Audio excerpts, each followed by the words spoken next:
Did Israeli Prime Minister Benjamin Netanyahu insult and mock Jesus and declare that evil is more powerful than good and say that following Satan is better than following Jesus? I don't know, because I keep hearing that these Netanyahu videos I'm supposed to be enraged about are just AI. How can I get mad at a guy who's not actually there? What's weird is that the accounts telling me that Netanyahu is the Antichrist for what he said about Jesus are the same accounts telling me that Netanyahu is no longer with us and that the videos of him are all fake.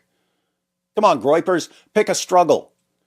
But let's see what people are saying about AI BB's remarks about Jesus. The post lots of people are sharing is from Disclose TV. Big channel, 1.6 million followers.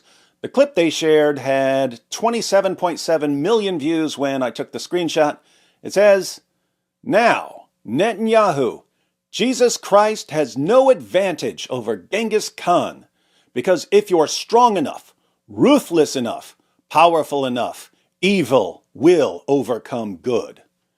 Bricks News posted, "Just in, Israeli Prime Minister Netanyahu says Jesus Christ has no advantage over Genghis Khan. If you are strong enough, ruthless enough, and powerful enough, evil will overcome good." Another big channel, Bricks News, has 1.9 million followers. They included an 18-second clip of what Netanyahu said. It got 2.3 million views on their page. Let's watch. Unfortunately and unhappily, Jesus Christ has no advantage over Genghis Khan. Because if you are strong enough, ruthless enough, powerful enough, evil will overcome good. Aggression will overcome moderation. Wow! Judging from that 18-second clip, sounds like he did say it. No wonder people are flipping out. Ginny Robinson, I still honestly cannot believe he had the audacity to actually say this. Hillbilly things. You're not a Christian if you support this man and his demon state, Israel. Yahoo! Being libertarian. How did American Christians get brainwashed into supporting wholeheartedly a dude that preaches the exact opposite of their faith? Subhor Ahmed, if you are a devil worshiper, Genghis Khan is a better role model than Jesus. Satan Yahoo is being honest for once. Fear-ass Modad, how hard is it to identify an enemy of your morality? Netanyahu is arguing against Christian morality and is saying that if he believes it right, he should be allowed to act worse than Genghis Khan. This is the path to hell. My goodness, pretty rough. But I'm glad I have a bunch of people on X telling me what Netanyahu said and what he meant. Hey, wait a minute. I just remembered that people lied to me all the time on X. Just a few weeks ago, I saw dozens of posts assuring me that Iranian missiles had sunk the USS Abraham Lincoln, an aircraft carrier. But it turned out not to be true. Some of the same accounts that told me the USS Abraham Lincoln had been sunk are now telling me that Netanyahu said Genghis Khan is greater than Jesus, and that Netanyahu is no longer with us, so he couldn't have said anything. Maybe instead of mindlessly accepting what people are claiming on X, I should spend a few minutes making sure they're right. Let's see if we can get to the bottom of this, not in the Zut sense. The clips that people are sharing are from Netanyahu's March 19th press conference, where he was defending the war in Iran. He lays out the three goals of the U.S. and Israel. Our goals are three. One, removing the nuclear threat. Second, removing the ballistic missile threat, and removing both of these threats before they're buried deep underground and become immune from aerial attack. And third, this means creating the conditions for the Iranian people to grasp their freedom, to control their destiny. Why does he think these goals are reasonable? Because the current Iranian leaders have made it crystal clear for decades what their goals are. This regime, as I said in the beginning of my remarks, is chanting death to Israel, death to America. But they say Israel is only the small Satan standing in their way. The great Satan is the United States of America. And these ideological fanatics, these lunatics, define their raison d'etre, their reason for being, as wiping out Western civilization and America that leads it. They have claimed the lives, they've maimed and wounded thousands of Americans in Iraq and Afghanistan. They killed the American Marines in Beirut. They bombed your embassies. They tried to assassinate the American president, Donald Trump, not once, but twice. Just imagine what they would do, what they're capable of doing, if these lunatics had nuclear weapons and the means to deliver them to every American city and every European city and everywhere around the globe. This is a danger for the entire world. It's certainly a danger for Israel. It's certainly a danger for America. We see eye to eye on that. Netanyahu then points out that when you're dealing with people who want to destroy you, it's better to act than to sit back and wait while they build up their arsenals. What do you think would have happened if America did not act now? Just imagine what would have happened. In a few months' time, no more than a year, Khamenei, still alive, would have ordered the beginnings of the new nuclear program and the reconstructed ballistic missile program to move underground. Now, it'll take them a little time, maybe a few years, but you can't reach those programs. And they develop intercontinental ballistic missiles, okay? That means missiles that can hit Chicago and New York and Florida and Texas and California. Oh, but they don't have it yet. That's what people said. Right, let's wait. So you'd sit back and you say, well, it's not going to happen in the next Thursday, so let's not act. I tell you that there's enormous risk in not acting, much greater risk than acting. Then he quotes Winston Churchill on democracies falling asleep. Churchill said that democracies suffer from the slumber of democracies, as he called it. And they only wake up, he said, they may wake up only when they hear the gong, the jarring gong of danger, is the way he put it. Well, you're hearing the jarring gong of danger. The jarring gong of danger is Iran gets nuclear weapons and ballistic missiles. That's not a jarring gong. That is an apocalypse. Don't let it happen.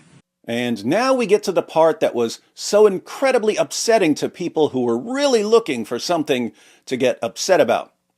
Netanyahu says that it's naive to think that we don't have to act to stop evil regimes hell-bent on destroying us.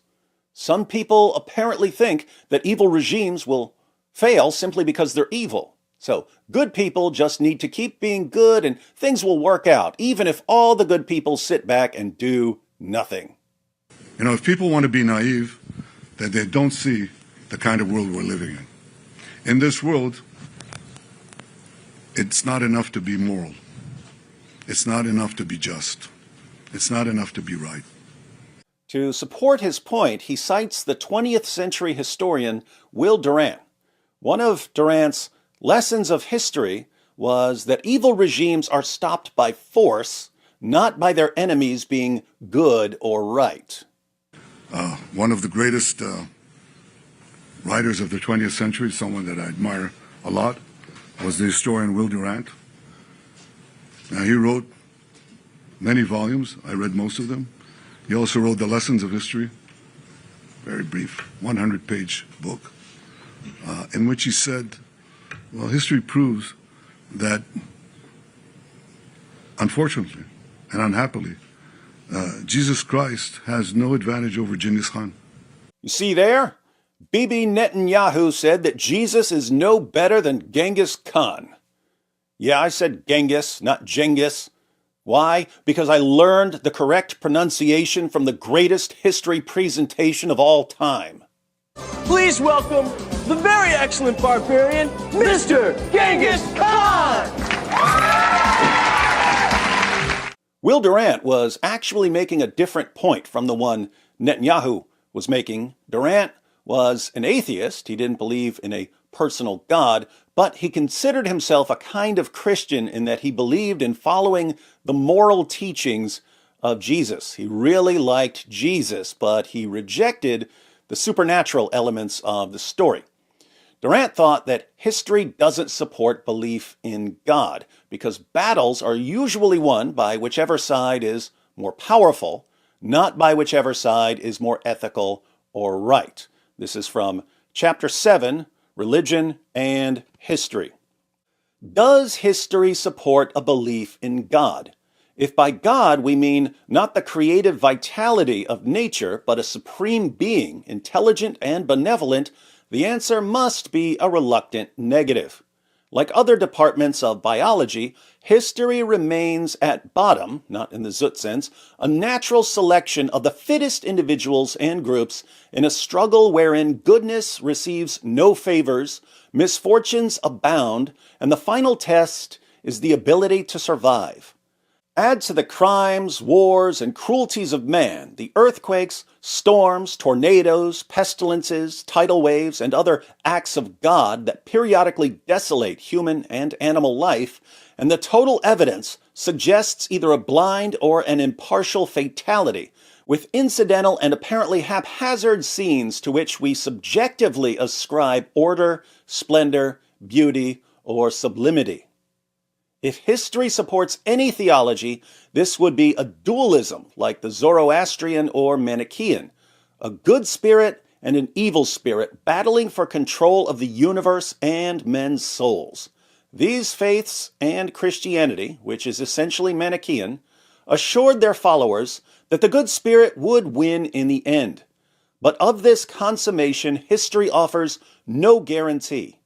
Nature and history do not agree with our conceptions of good and bad. They define good as that which survives and bad as that which goes under. And the universe has no prejudice in favor of Christ as against Genghis Khan. The universe has no prejudice in favor of Christ as against Genghis Khan. What is Durant talking about? He's offering a historical version of what's called the problem of evil. If God exists, why is there so much suffering in the world? Why do bad things happen even to the best people? For the historical version, it's basically, in terms of historical relevance and impact, history doesn't care whether the Babylonians were morally better than the people they conquered. It only cares that the empire was powerful enough to make its mark on history for a while. Same with the Persians and the Greeks and the Romans and so on. Durant uses Jesus as an example of someone who's supremely moral, and he uses Genghis Khan as an example of an evil tyrant.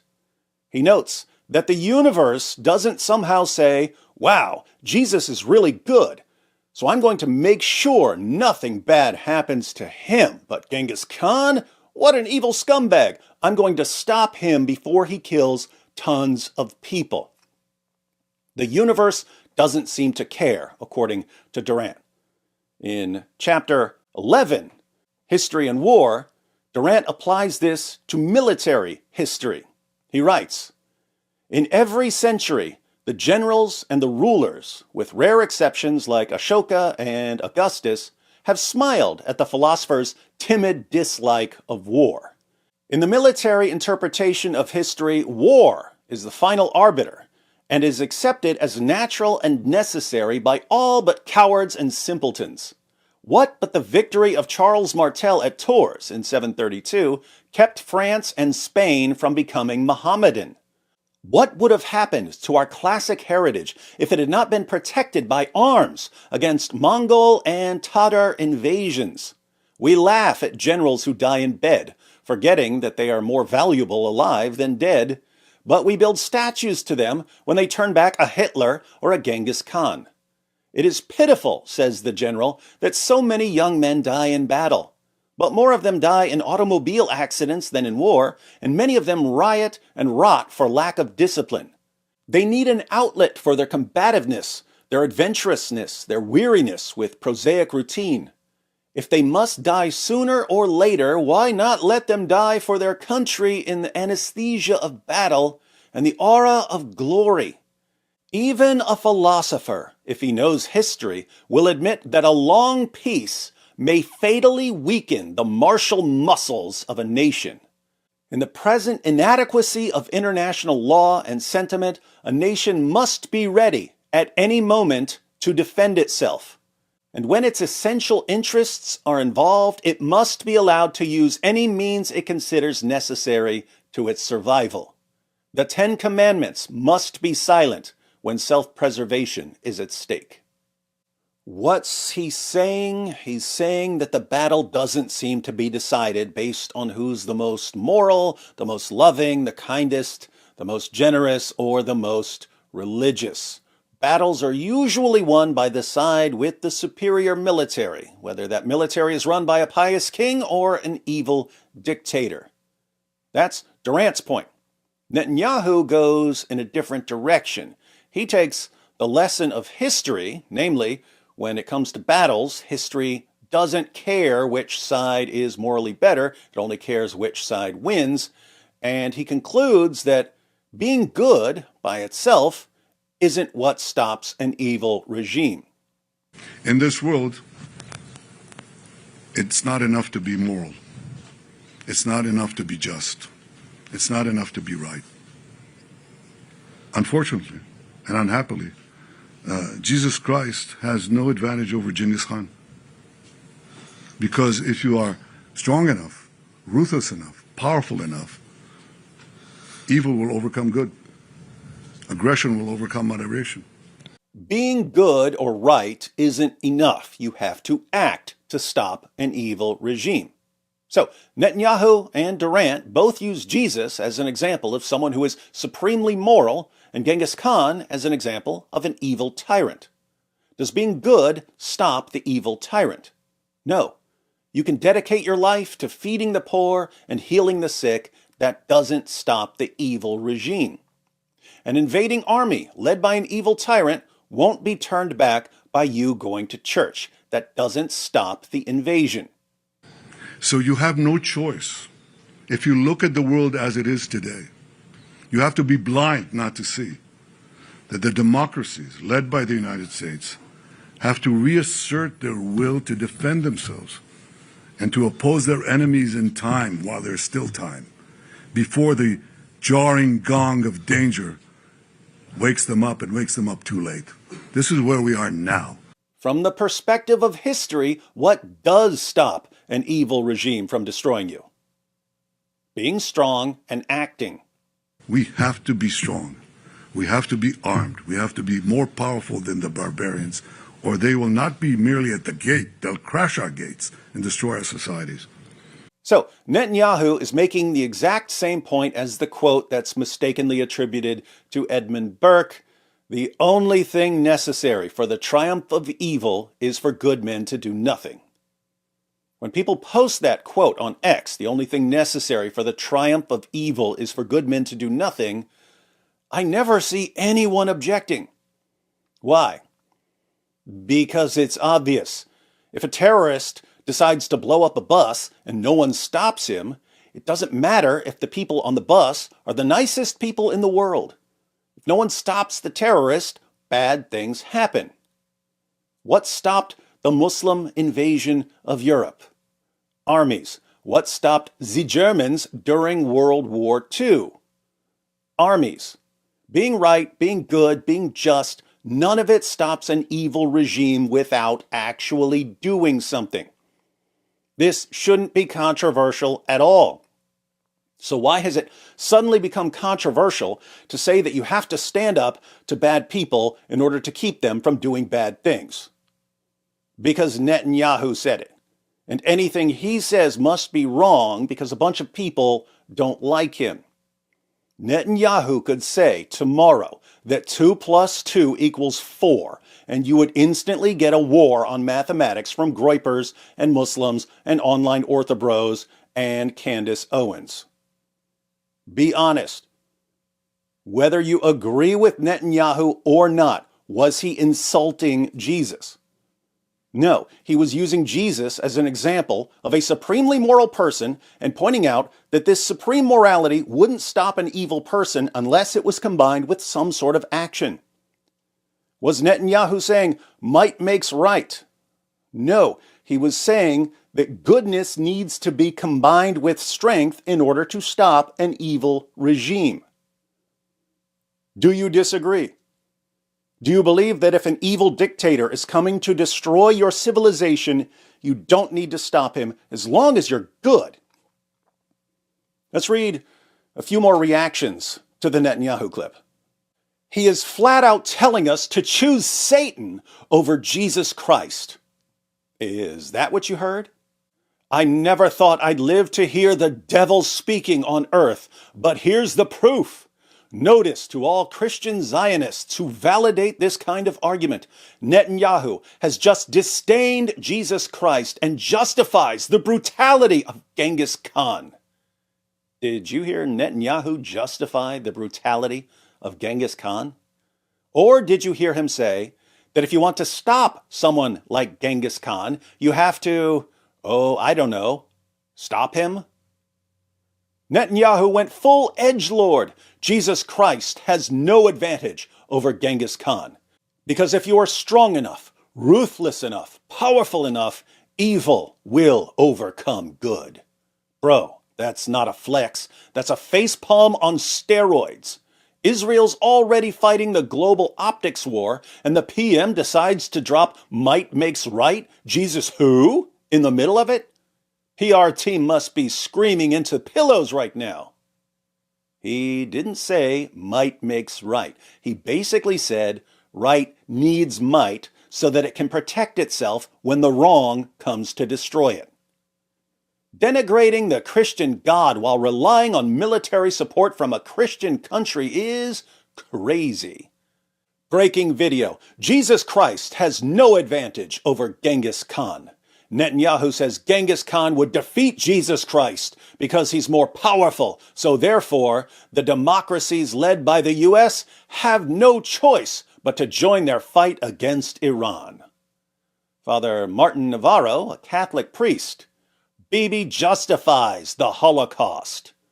In this short clip, Netanyahu insults Christians and Jesus Christ, asserts there's no purpose in being a good person, says we have no choice but to fight Israel's wars, subtly threatens us if we don't. We're in the midst of the worst anti-Semitism crisis in modern history, and the Israeli Prime Minister is out here saying Jesus is nothing compared to a mass-murdering rapist, and evil is better than good. The resurrection proved that evil does not overcome good. Well, now you're talking about the resurrection and some sort of ultimate victory over evil, not about evil regimes. Did the resurrection keep evil regimes from rising to power? Did it? Do governments no longer need to defend their citizens from evil regimes because of the resurrection? Is that your theology? This quote by Netanyahu is offensive on multiple levels. It not only compares Jesus to Genghis Khan, but also suggests that the way of Jesus is naive, while a ruthless might makes right approach, marked by relentless aggression, is what ultimately allows good to overcome evil. Netanyahu and his Christian Zionist supporters are making a mockery of the ethics of Jesus. That is the true offense. They can't hide their hatred of Jesus, peace be upon him. For a man so reliant on goodwill of Christians in the United States, Netanyahu's open disdain for Jesus Christ, peace be upon him, is remarkable. His unbridled praise for Genghis Khan, the worst slaughterer our region has ever seen, also fits with his current status as a wanted war criminal. Terrifying exposure of the Zionist mindset. Netanyahu literally quotes a historian saying Jesus Christ has no advantage over Genghis Khan to justify absolute ruthlessness and mass violence. He is openly declaring that might makes right. With their listening and comprehension skills, I wonder how any of these people made it past 4th grade. But it's really not about listening comprehension, is it? We've gotten to a point where if you don't like someone, it's okay to lie about the person in order to stir up more hostility and resentment. And the really creepy part is that if you correct the lie, if you say, well, let's take a closer look at the context, you're the bad one. And I know this because whenever someone says, he just mocked Jesus, and I say, no, he didn't, people say, oh my goodness, David, why are you simping for Israel? So lying is now good, and exposing lies is now bad. And these are the people screaming about morality and supposedly defending Jesus. Weird times. Now, just to be clear, I don't know a whole lot about Netanyahu, what kind of person he is behind the scenes. I think he's a good speaker. I think he has a cool voice. I mostly know what I've heard in some speeches. So, for all I know, he could be a total dirtbag. But was he insulting Jesus and mocking Christians? No. And if you say he was, after everything we just saw, don't expect me to trust you, because you're either too biased or too deceptive or too quick to believe any post you see on X to be an accurate source of information about someone you don't like.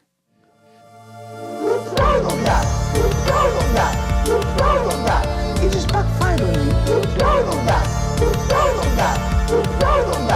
It just backfired on you. This is a part of a religion. There's a reason to it. Yeah?